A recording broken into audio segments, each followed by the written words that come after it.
Hello YouTuber family, કેમ છો? સૌને ગુડ મોર્નિંગ. શ્રી કૃષ્ણ. સવારને 9 વાગ્યા છે. આપણે થોડે કામ ધંધે નીકળી જઈએ. તો કાલનો કીધું ભાઈ હોસ્પિટલ લઈ જાઓ. ભાઈ એકની મસ્ત થતી નહીં. મેં કીધું ભાઈ કાલ રાત્રે કીધું હું સવારે ઓફિસ જતા પહેલાં તને હોસ્પિટલ આપણે જતા આવીએ. પછી હું થોડુંક લેટ નીકળું, કારણ કે અત્યારે સિચ્યુએશનમાં મારે રજા પડાય એવી નથી, કારણ કે કામ બહુ વધારે છે અને ત્યાં મારી હાજરી દરેક જગ્યાએ હોવી એ જરૂરી છે.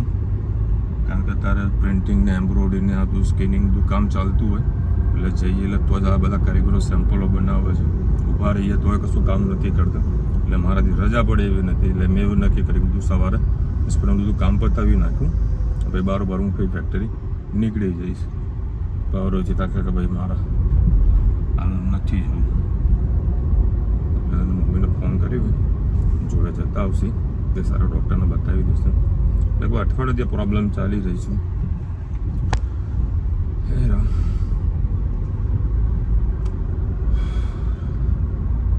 એનીવેઝ,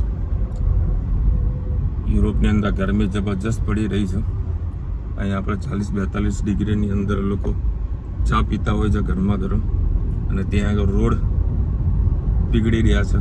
લોકો હેરાન થઈ ગયા છે. એનું મેઇન રીઝન એવું છે કે આપણે ત્યાં તો કેવું છે કે બધાને ખબર જ છે કે શિયાળો, ઉનાળો, ચોમાસું. ઉનાળામાં ગરમી લાગે, બધા એસીને પંખાની બધી વ્યવસ્થા પોતપોતાની કરેલી હોય, કુલર વ્યવસ્થા કરેલી હોય. યુરોપમાં આ બધી વસ્તુ નથી, કારણ કે યુરોપમાં ઓલમોસ્ટ ઠંડી વધારે પડે છે. તો એ લોકોને ત્યાં આગળ એસી ટોટલી 20% ઘરોમાં એસી છે. બાકી બધાના ઘરમાં પંખા પણ નથી, એસી પણ નથી. ફોર એક્ઝામ્પલ કે ભાઈ જમ્મુ કાશ્મીરની અંદર હોય એ લોકો એસીનો યુઝ ના કરતા હોય, કારણ કે ત્યાં તો ઓલવેઝ ત્યાં વાતાવરણ એકદમ ઠંડુ જ હોય ને. એટલે ત્યાં ગરમી વધી ગઈ છે એટલે બધા હેરાન થયા છે. હેરાન તો આપણે પણ બધા થઈ રહ્યા છે ગુજરાતવાસીઓ, કે ભાઈ વરસાદ તો સારું છે અને ખરેખર વરસાદની બહુ જરૂરત છે, બહુ જ એટલે અતિશય જરૂરત છે. સારા એવા ઝાપટા પડી જાય ને તો મોજ પડી જાય, કારણ કે ખેડૂતોનો ઊભો પાક પણ ઊભો રહ્યો છે. એ પણ બધું પ્રોબ્લેમ વાળું છે. આઈ હોપ કે બધા ભગવાનને પ્રાર્થના કરો કે સરસ મજાનો વરસાદ વરસે અને બધાનું કલ્યાણ થાય. વરસાદથી જ બધું થવાનું છે ફાઇનલી. ગુડ મોર્નિંગ, જય શ્રી કૃષ્ણ. આજે આપણે બનાવીશું દાળ પાલક. એના માટે મેં 3 કઢાઈ તેલ લઈ લીધું. એમાં આપણે જીરું એડ કરી દઈએ.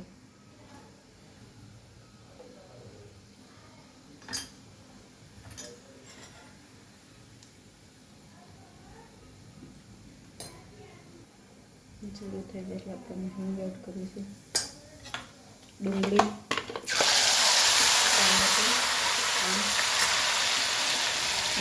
લસણ છે, ચોપ કરે 3-4 કળીઓ લઈ લીધી છે. સરસ ચોપો કરવા મૂકી દઈએ.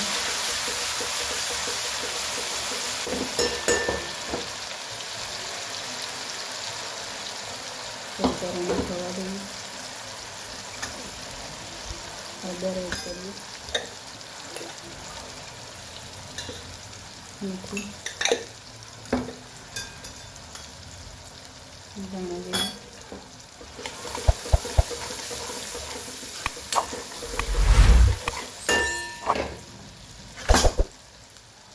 સાથે રોટી મસાલા પણ કરી લઈએ. તીખું મરચું, કાશ્મીરી મરચું,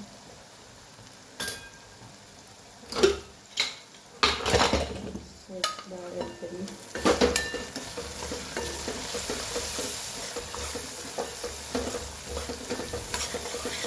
થોડી મસાલાને ખવા દઈએ. હવે આપણે પાલક એડ કરી લઈએ.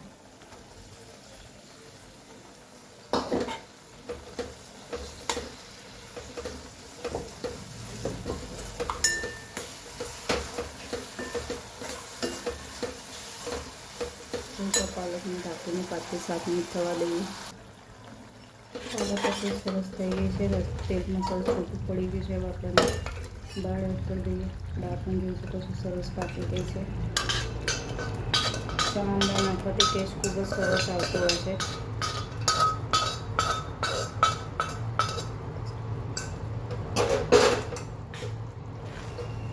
સરસ મિક્સ કરી લઈએ.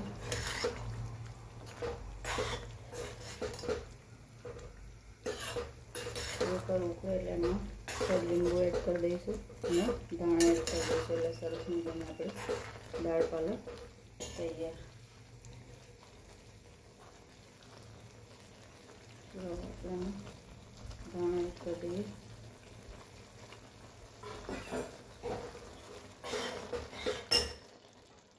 પાણી એડ કરીશું.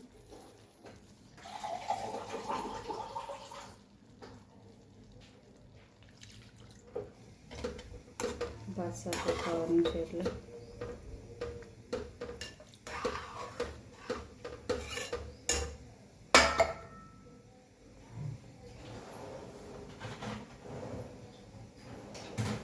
થોડીક વાર ઉકળવા દઈએ. એમાં આપણે લીંબુ એડ કરી દઈએ. સરસ મજાની આપણી દાળ પાલક તૈયાર. આવજો. જય શ્રી કૃષ્ણ. देखो भाई બધા કહેતા કે ચાલો તો ફેક્ટરીનો વિડીયો બનાવો. આ છે નારોલ એરિયા, તો બહુ ચોખ્ખો એરિયા છે, ચોખ્ખી જગ્યા છે, તો બધો ઇન્ડસ્ટ્રી એરિયા છે, એટલે ધૂળ ને બધું ડસ્ટ ઉડતી હોય છે. આ છે અહીંયા આગળ પ્રિન્ટિંગ ખાતું, જે બધા શર્ટ કે હોય જે ટી શર્ટ હોય ને આ ટી શર્ટનું પ્રિન્ટિંગ થઈ રહ્યું છે. જે અત્યારે વધારે બધું આ બધું પ્રિન્ટિંગ વધારે કામ ચાલતું હોય છે, પણ ડિમાન્ડ એને ખૂબ સારી છે. જુઓ આખું આટલું મોટા ટેબલ હોય ત્યાં આખું ડ્રોઈંગ કારીગરો કરતા હોય. અત્યારે મારા જે પ્રોગ્રામ આપવાનો હતો એ અમારે માસ્ટર હોય એક, અરે એ માસ્ટરને બધું આપી દીધું. આ જોવા સ્પ્રે મારે છે. આ કયા સ્પ્રે વાગશે. જેમ જેમ આપણી જે વસ્તુની ડિમાન્ડ હોય ને તે પ્રમાણે કારીગરો કામ કરતા હોય. અને ક્યાંય તમને પંખો ચાલુ જોવા નહીં મળે. જો આ સ્પ્રે મારે છે.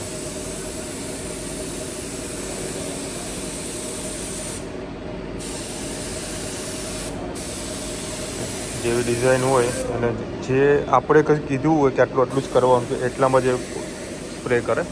અને પંખામાં ખાલી કાંઈ પંખા નથી. જો બધા ટોટલી પંખા બંધ છે, કારણ કે જો પંખો ચાલુ કરવામાં આવે તો આ બધું ઉડી જાય, અને સહેજ ઉડી જાય તો આખું જે મેજરમેન્ટ આવે ને એ ના આવે. અહીં તો હોય છે ભાઈ. અને પછીના તે રેપચેમ રેજો આપણે થઈ જઈએ પછી સીધા કામ કરવું પડે. આજે આપણે બનાવીશું બેસન ને સરગવાવાળું બેસનનું શાક. એના માટે મેં 3 પડી જેટલું તેલ લઈ લીધું છે. એમાં ગેસની ફ્લેમ ધીમી કરીને બેસનને સરસ શેકી લઈએ. 2 ચમચા જેટલો બેસન આપણે એડ કરવાનો છે.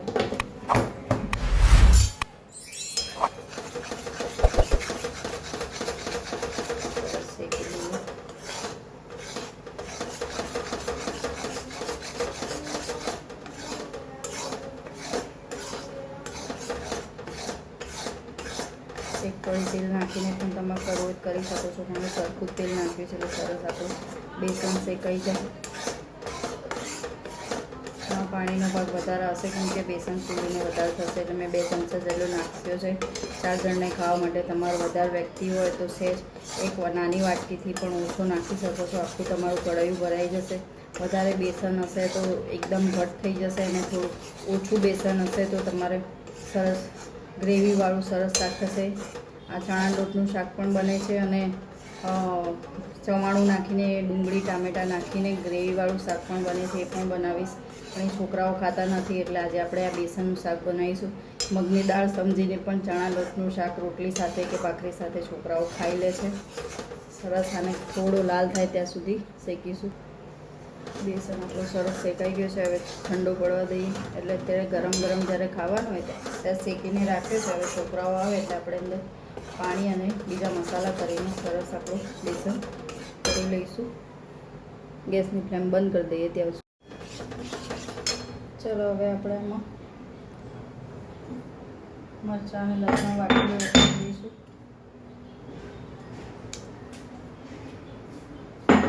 સાથે સાથે પાણી પણ એડ કરતા જઈશું અને હલાવતા જઈશું.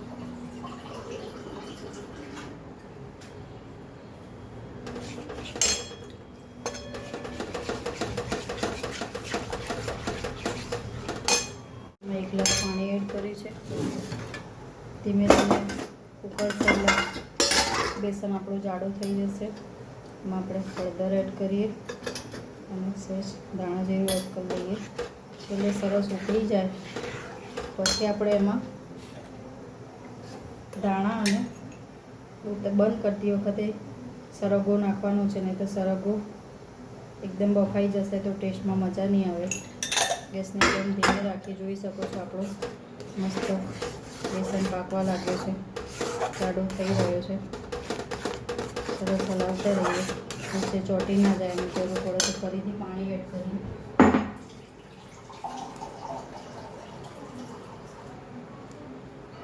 હજી પાણી એડ કરીને આપણે એને ઢીલો કરીએ.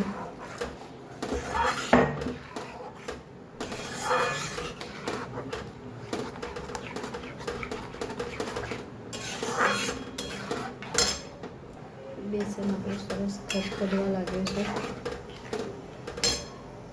એમાં ધાણા એડ કરીએ, સહેજ તીખું મરચું,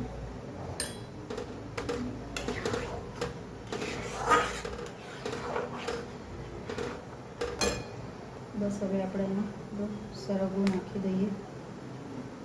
સરસ મજાનું સરગવો અને બેસનનું શાક તૈયાર. તમને આમાં ખાટી છાશ પણ એડ કરવી હોય તો કરી શકો છો, બાકી આવી રીતે જ ખાવાની ખૂબ જ મજા આવશે.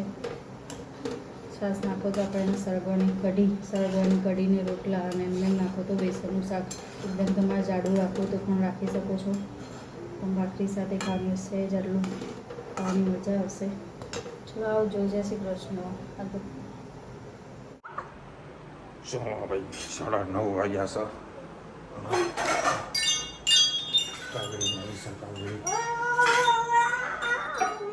ગરમા ગરમ સરગવો ભાખરી પાપડ છે ક્યાં બીજું બાકી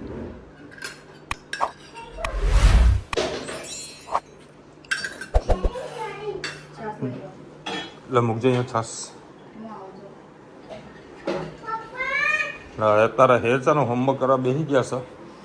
ઓય રમ કેટલું બાકી રહ્યું હોમવર્ક? બોલો. ગેમ રમી હતી આજે? કે જો રમવા કરી તું ને? બસ હવે હોમવર્ક પૂરું કરી દેવાનું બેટા. એ તો લખી દેશે. લખીશ હોમવર્ક? હા એમ હું કરી આપું છું. પેલા જમવાનું તારે હેન્ડવોશ કરી દેજે. દેખો ભાઈ જમતા જમતા કે મારા હોમવર્ક કરવું છે. હવે આ ખાલી જગ્યા પૂરવાની છે. ખાલી જગ્યા તો એને ખાલી જગ્યા જ કહેવાય. બોલેટ શું આવે? તગતળમ પછી શું આવે? શું આવે? લખ ના એ બગડે બે છે ને, તો પછી શું આવે? આખો એકડી બોલ. બોલ 1 2 3 બોલ.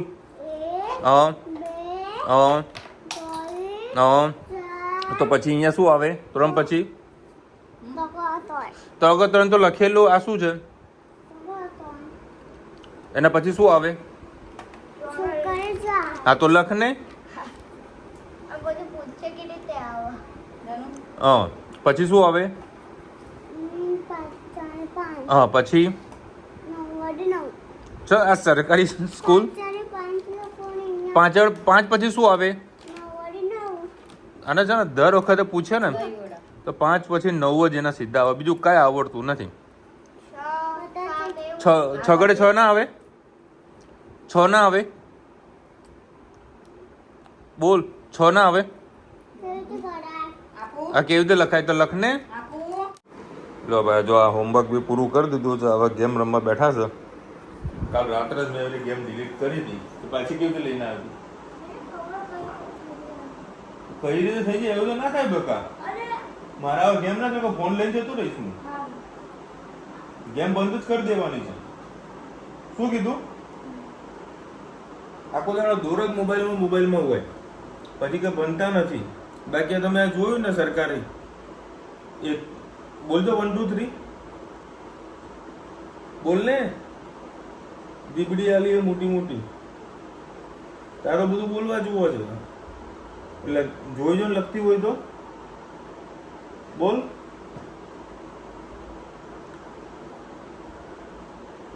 સાતડો ભૂલી જાય, નવડો ભૂલી જાય, પછી 6 ગણો 6 પછી શું આવે છે? એકડે મંડે 10. એવું કઈ ને 1 થી 10 બોલ તો 1 થી 10. પણ એવું ના બોલે કે 1 2 3 4 5 એવું કઈ ના બોલે. ચાલો હવે આજે વળી ગાંધીનગરમાં એક હોટલ જોઈ છે, બરાબર? તે વળી હોટલ વાળાને વાત કરી દીધી, 3 દિવસ માટે હોટલ ત્યાં બુક કરી દીધી, કારણ કે હું ડેલી અપડાઉન નહીં કરું, ગાંધીનગર જ રહીશ. કારણ કે આખો દિવસ કન્ટિન્યુ કસ્ટમર વોકિંગ આવતા હોય, એ લોકોને સમજાવવાના હોય, એટલે પછી તકલીફ પડી જાય, બરાબર? અને જે મારા જોડે જે નોકરી કરે છે એને પાછું શું છે, એને ટ્રાવેલિંગ કરવામાં એને પાછું તકલીફ પડી જાય. એટલે હું નથી ઈચ્છતો કે ભાઈ એ ટાઈમ ટુ ટાઈમ ના આવે, બરાબર? કારણ કે જો ટાઈમ ટુ ટાઈમ તો નહીં જઈ શકે, ફાઇનલ જ છે. કારણ કે ત્યાં આગળ 9:30 10 વાગે મારે ત્યાં હાજર થઈ જવું પડે શહેરમાં, બરાબર? કારણ કે માલ વ્યવસ્થિત થોડો ગોઠવવાનું હોય, કંઈક અમુક પ્રેસ કરવાનું બાકી હોય તો પ્રેસ કરવાની હોય, બરાબર? આજુબાજુ વેપારી સાથે થોડું ડિસ્કશન કરવાની હોય. તેના કારણે મેં અમદાવાદ ગાંધીનગર રહેવાનું એક પ્લાનિંગ કર્યું છે 3 દિવસ માટે, શહેરના દિવસે. અત્યારે વળી હોટેલ એક જોઈ છે, કન્ફર્મ કરી દીધું છે, ભાવ થોડું વ્યાજબી કરી આવશે મને એવું કીધું છે. પણ મેં થોડીક દૂર લીધી છે, સરગાસન પાસે કંઈક હોટલ લીધી છે. જોઈ તો મેં એને ખાલી ઓનલાઈન જોયા હતા, ફોટા મોકલ્યા છે એને બીજે, તો કશું વાંધો નહીં. લગભગ 11-12 તારીખે એને પેમેન્ટ નાખીને 3 દિવસ માટે હોટલ બુક કરી નાખીશ. 2 જણા રોકાવાનું છે, હું અને વિજય. એવું થોડોક આરામ પણ મળી જાય, બરાબર? કારણ કે ટ્રાવેલિંગ કરવું કે એ દિવસે પોસિબલ ના થઈ શકે, કોન્સ્ટન્ટ ઊભું જ રહેવાનું, બેસવાનો કોઈ ટાઈમ જ ના મળે, એટલે મને પ્લાનિંગ કર્યું છે. ગાયત્રીબેન લખી રહ્યા છે, ભુજની કચ્છની ખારેક વખણાય આ બેન વાસાથી. હમણાં ભાવેશ લઈને આવ્યો હતો, મેં બધી 2 જ ખાધી. મેં મારા માટે સ્પેશિયલ થેલી ભરીને લઈને આવ્યો હતો અડધી. ક્યાં પડી ખારેક? ખારેક ક્યાં હતી? તું ખાઈ ગઈ? લ્યો, અમુક જગ્યાએ ઘણી સારી મળે છે, પણ જો એ કચ્છ ભુજ બાજુની હોય તો